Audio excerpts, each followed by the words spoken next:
You ask Tiger to solve. This deals with linear equations with one unknown. The final result is x equals -23/7.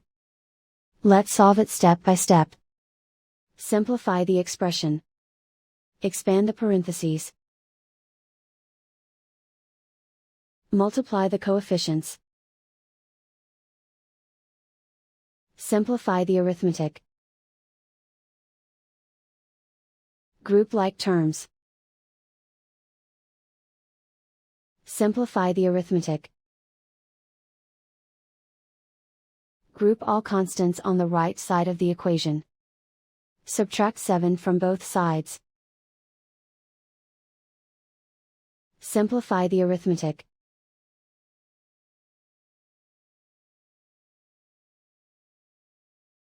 Isolate the x. Divide both sides by 7. Simplify the fraction.